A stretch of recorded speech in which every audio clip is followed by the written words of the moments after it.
A démarré ce lundi au Burkina Faso l'interrogatoire des personnes soupçonnées d'avoir commandité le coup d'État avorté de septembre 2015. Environ 80 accusés ont déjà comparu depuis le début du procès. La capitale sénégalaise accueille du 5 au 6 novembre la 5e édition du Forum international de Dakar sur la paix et la sécurité en Afrique. Cette rencontre est axée sur le développement durable du Sahel. L'épidémie de fièvre hémorragique à virus Ebola continue de progresser en République démocratique du Congo avec 186 décès. Dans l'Est, un nouveau-né et sa mère ont été contaminés.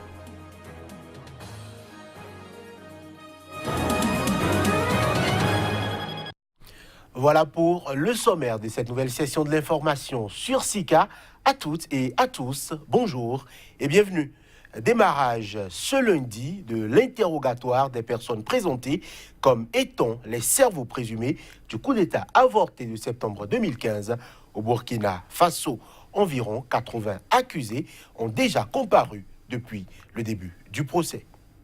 Se succèdent à la barre depuis lundi les généraux Gilbert Diendéré et Djibril Bassolé, le colonel-major Bourema Kéré, le commandant Abdoulaziz Korogo et l'ex-bâtonnier Mamadou Traoré. Cette phase décisive a commencé avec l'interrogatoire du commandant Abdoulaziz Korogo, chef de corps par intérim du régiment de sécurité présidentielle. Il avait représenté les soldats de l'ex-régiment de sécurité présidentielle au cours des négociations afin d'éviter un affrontement avec les soldats venus des autres camps du Burkina Faso pour s'opposer au coup d'État. Pour mémoire, le 16 septembre 2015, alors que le pays se préparait pour des élections suite à la chute de l'ex-président Blaise Compaoré, un groupe de soldats issus du régiment de sécurité présidentielle arrête et séquestre le président et le premier ministre de la transition. Le général Gilbert Diendéré, ancien chef d'état-major particulier de Blaise Compaoré, prend la tête du pays. Seulement, le coup d'État échoue et les présumés responsables sont attendus depuis maintenant 3 mois par un tribunal militaire. Le but de la présente interrogatoire est de déceler ce qui s'est réellement passé durant ce coup d'État. Pour certains, le chef de corps par intérim de l'ex-régiment de sécurité présidentielle est la boîte noire du coup d'État. L'un des avocats de la partie civile espère que cette boîte noire va parler et confirmer ce que plusieurs accusés ont déjà déclaré devant le tribunal. Et puis l'un des principaux acteurs du coup d'État manqué de 2015 au Burkina Faso, le commandant Abdoulaziz Korogo, a nié ce lundi devant le tribunal les faits de complicité d'attentat à la sûreté de l'État et coups et blessures. Je n'ai ni organisé, ni coordonné, ni approuvé, ni toléré la prise d'otage des autorités de la transition qui a conduit au coup d'État de septembre 2015, a déclaré à la barre le commandant Korogo, ancien chef de corps de l'ex-régiment de sécurité présidentielle RSP qui a perpétré le putsch. Au Cameroun, une cinquantaine de militants du mouvement pour la Renaissance, parti d'opposition, ont été interpellés dimanche à Bafoussam, le chef-lieu de la région de l'Ouest.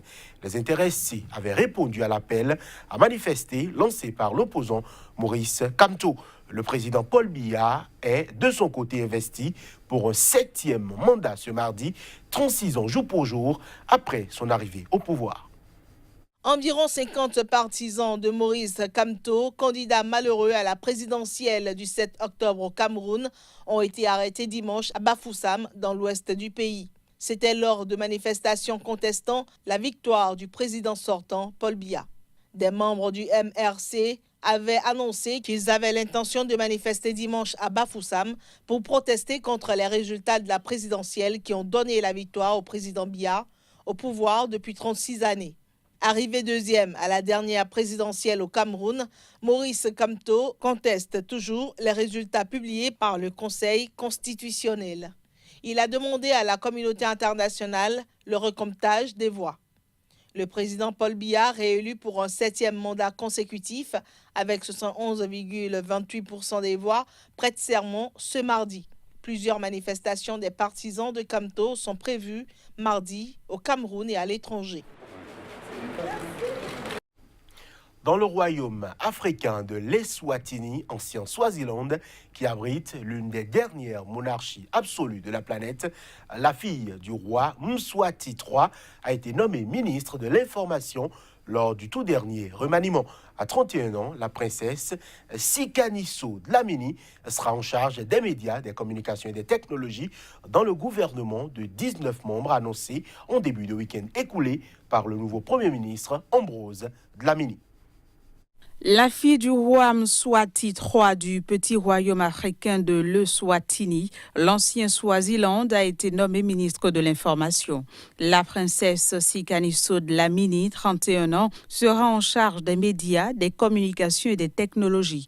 Éduquée en Angleterre et aux États-Unis, titulaire d'un master en communication numérique de l'Université de Sydney, la princesse siège déjà au puissant Conseil royal qui détermine les orientations politiques et économiques. Première enfant du roi, la princesse, également musicienne de rap, siège aussi au conseil d'administration de la branche Swazi du géant des télécoms MTN dans laquelle le roi détient 10% des parts. Nommé en octobre, le nouveau premier ministre Ambrose Dlamini est PDG de la branche Swazi de MTN. Il a dévoilé en début du week-end écoulé son gouvernement de 19 membres, dont fait partie la princesse. Il faut dire que le rôle du chef de gouvernement est extrêmement limité dans l'Eswatini, où le roi en poste depuis 1986 nomme les ministres et contrôle le Parlement. Dans ce pays enclavé d'Afrique australe qui a organisé en septembre dernier des élections parlementaires, les formations politiques ne sont pas autorisées à participer au scrutin. En Tanzanie, le gouvernement se dissocie de la campagne anti-gay du gouverneur de la région de Dar es Salaam. Dans un communiqué rendu public, le ministère tanzanien des Affaires étrangères a mentionné que cette campagne contre les homosexuels lancée par le gouverneur ne reflète que ses vues personnelles et non la position du gouvernement tanzanien. Le gouverneur de Dar es Salaam, Paul Makonda, un proche du président John Magufuli, a appelé lundi dernier ses administrés à dénoncer toutes les personnes homosexuelles résidant dans sa zone administrative afin qu'elles soient arrêtées et traduites en justice. Mais le gouvernement tanzanien s'est désolidarisé de cette campagne contre les homosexuels lancée par le gouverneur. Selon un communiqué qu'il a rendu public dimanche, l'exécutif tanzanien a tenu à clarifier qu'il ne s'agit que des vues personnelles du gouverneur de Dar es Salaam et non la position du gouvernement. Dans ce même communiqué, le gouvernement tanzanien a par ailleurs appelé et réaffirmé qu'il continuera à respecter toutes les conventions internationales en matière de droits de l'homme auxquelles il est parti. Plusieurs voix à travers le monde, parmi lesquelles Amnesty International et le Haut Commissariat de l'ONU aux droits de l'homme, ont dénoncé les propos du gouverneur, redoutant qu'il ne débouche sur une chasse aux sorcières. Elles ont appelé les autorités tanzaniennes à revoir leur législation qui criminalise les pratiques homosexuelles. L'homosexualité constitue un crime en Tanzanie, puni d'une peine minimale de 30 ans et pouvant aller jusqu'à la prison à perpétuité.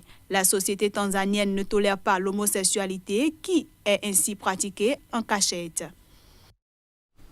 Je l'annonçais en titre, la capitale sénégalaise accueille du 5 au 6 novembre la 5e édition du Forum international de Dakar sur la paix et la sécurité en Afrique.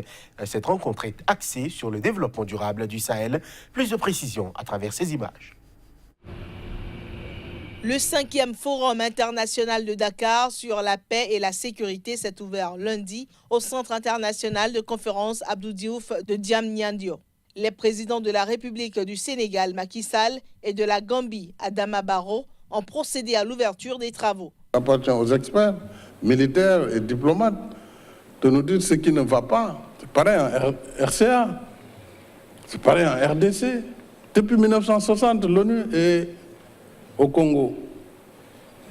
Il y a un problème. In our endeavor, dans notre effort d'administrer la justice et d'unir la nation, la commission de vérité, réconciliation et réparation a été récemment établie et a commencé à travailler. Par ailleurs, la première phase d'une réforme majeure du secteur de la sécurité a également été entreprise. Nous sommes pleinement investis à aller vers la deuxième phase. Paix et sécurité en Afrique, enjeux de stabilité et de développement durable. C'est autour de ce thème que vont échanger environ 600 participants, dont des chefs d'État, ministres, diplomates, parlementaires, représentants des forces de défense et de sécurité, universitaires, entre autres. Seront abordées la lutte contre le terrorisme et l'extrémisme violent, la coopération internationale dans le domaine sécuritaire, la sécurité et les systèmes judiciaires. Les spécialistes réunis à Dakar cette année ne pourront pas omettre de discuter des grands enjeux sécuritaires africains du moment, que sont la dégradation de la situation sécuritaire au Burkina Faso et au Mali, l'opérationnalisation encore retardée du G5 Sahel, entre autres. L'artisan, un peu de contenu. La 10e épidémie de fièvre hémorragique à virus Ebola continue de courir en République démocratique du Congo. Dans l'est du pays, un nouveau-né et sa mère ont été contaminés. Déjà, on dénombre 186 décès d'après les autorités sanitaires congolaises. Les 2 nouveaux cas confirmés de Mabalako sont une jeune fille résidant à Béni et son nouveau-né de 2 semaines. Le bébé et sa mère sont admis pour des soins dans un centre spécialisé dans la région de Béni, dans l'est de la République démocratique du Congo. Ce centre a été mis en place par les autorités pour freiner la progression de la maladie et administrer des soins. Par ailleurs, 81 malades sont guéris. Depuis la déclaration de cette 10e épidémie d'Ebola en RDC, qui touche les provinces du Nord Kivu et de l'Ituri, 298 cas de fièvre hémorragique ont été signalés dans la région, dont 263 confirmés et 35 probables. 26 135 personnes ont été vaccinées en tout, dont 13 825 à Béni, à en croire l'équipe de riposte de la maladie. La première épidémie d'Ebola avait été signalée à Yamboukou, dans le nord-est de la RDC en 1976 et avait totalisé 318 cas recensés et 224 décès. 2 attaques ont été lancées par des rebelles ougandais musulmans dans la nuit de samedi à dimanche dans le territoire de Béni, dans l'est de la République démocratique du Congo. Bilan, au moins 7 civils et 15 enlevés. Reportage. 7 civils ont été tués et 15 autres enlevés ce week-end en République démocratique du Congo. C'était au cours de 2 attaques lancées par des rebelles ougandais musulmans dans le territoire de Béni, dans l'est du pays. Selon un responsable de la société civile du territoire de Béni, les rebelles des forces démocratiques alliées ADF ont attaqué simultanément les localités de Mongboko et Oicha dans l'extrême nord de la province du Nord Kivu. Toujours selon la même source, ils ont brûlé à Mongboko un conducteur dans son camion, tué 6 autres civils, tandis qu'à Oicha, ils ont tué une personne et enlevé 15 autres. L'administrateur du territoire de Béni a avancé un bilan de 7 civils tués et 15 enlevés, dont 10 enfants. Les ADF sont des rebelles musulmans opposés au président ougandais Yoweri Museveni. Ils sont présents sur le territoire congolais depuis 1995. Ce groupe, sans revendication claire ni leader connu, n'a jamais lancé d'attaque d'envergure contre Kampala, mais sont tenus responsables depuis octobre 2014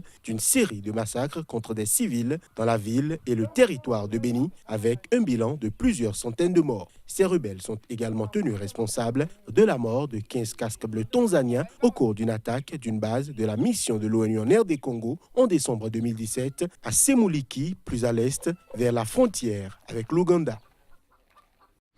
Et ce sera tout pour ce journal que nous vous remercions d'avoir suivi.